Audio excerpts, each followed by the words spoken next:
There's a liberal arts college in South Carolina that just chose a new president.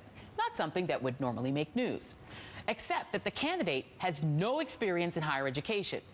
But he is a proud, decades-long defender of South Carolina's Confederate history.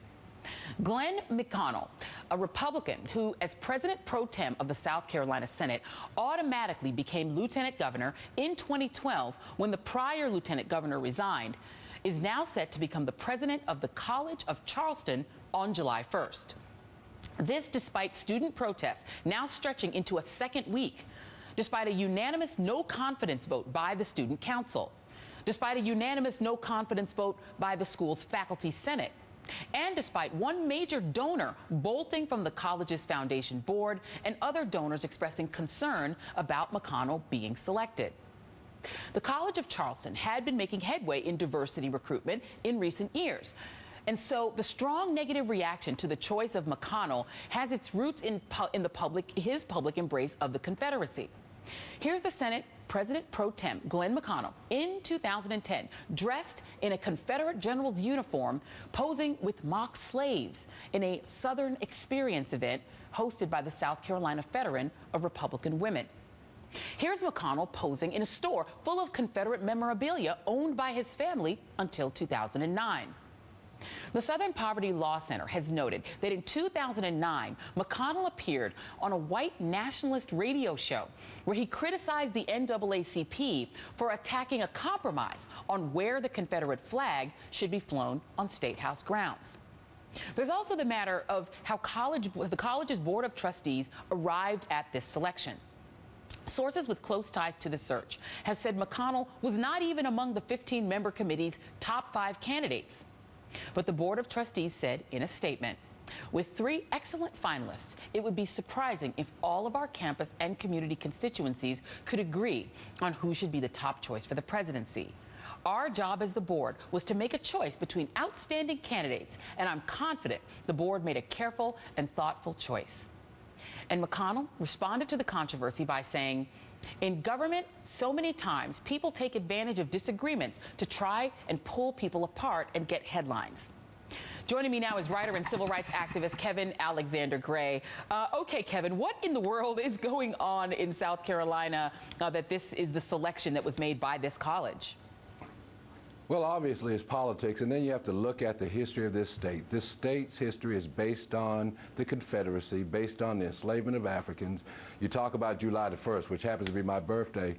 We signed the Declaration of Independence on the 4th because South Carolina refused to sign it. One of the founders of the College of Charleston refused to sign the Declaration until the anti-slavery clause was taken out of it. So a lot of what happens here in this state, a lot of what happens in Charleston, you know, of all the Africans that came into this country, right at 500,000, 40 to 60% came in through Sullivan's Island. So everything about South Carolina, from the streets to the buildings to the State House grounds, are memorials to the Confederacy and this whole cult of the lost cause.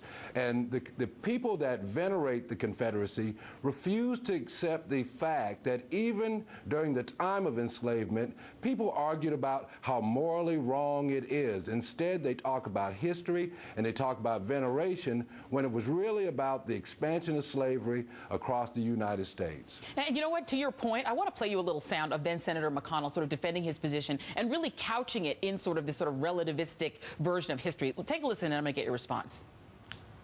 As you know, this ceremony is not without controversy. I think 14 Southern governors were invited to attend, many concerned about honoring 8 men who were essentially fighting to keep slavery alive. How do you respond to those critics who say these men really shouldn't be honored? Several ways. First of all, half of this crew isn't even from America. Only 1/4 of the crew is from the South, so it begins to show you the complexity. Secondly, all colonial soldiers fought for 13 slave-owning colonies in the form of slave-owning nation, and I don't see anybody backing away from that. Lastly, the Union side in the war preserved a system that deprived women and American natives of the right to vote. So what we have to do is we view American history in the context of our evolution. to put into practice the words of the Constitution. And its very erroneous way is to use contemporary views to try to judge people of a past time. Now, I should note that was a 2004 ceremony honoring the fact that they had exhumed these bodies from raising the Hunley submarine. What is your response to that? And they spent millions of dollars doing it, and they continue to spend millions of dollars on slave tourism. You have to understand Charleston is about slave tourism, and from the slave market to the Hunley. And so part of it is about economics. When we criticized McConnell, a lot of people called us race baiters. We're like, so you honor the Confederacy, but we're the race baiters. And then they say we're backwards because we keep looking backwards in time when they're wearing Confederate uniforms and playing soldiers. So it's all part of this rap that they've always had about heritage, not hate. They really only read the history books that glorify what it is that they did to create this whole slaveocracy that we live under now. The whole idea of states' rights, the whole idea of interposition and nullification, and where we are in American politics today, the southernization of American politics based on the politics that come out of this state and from the Confederacy. And they honor that. And can you talk a little just about this sort of strange coexistence between people who do sort of still look to this Confederate lore, and even some African Americans and people who would oppose those positions in the state? There is one supporter of this gentleman, a guy named Robert Ford, who is African American, a Democrat. Can you explain this weird coexistence that takes place in South Carolina? Look, I won't dignify Robert Ford by calling him Uncle Tom, because Uncle Tom was a hero.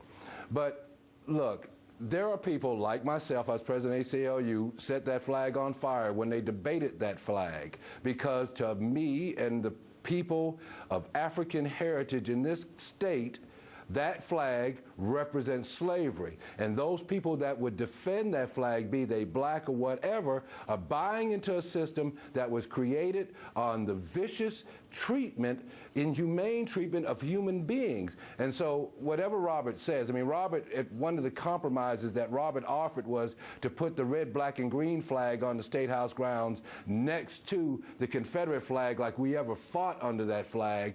And a lot of it is the good old boy politics. When you have someone like Robert who says what you want him to say, you keep him around. Wow. If there wasn't a South Carolina, I think we'd almost have to invent an extraordinary story. Thank you so much, civil rights activist Kevin Alexander. Thank you. Kelvin Alexander Gray, sorry.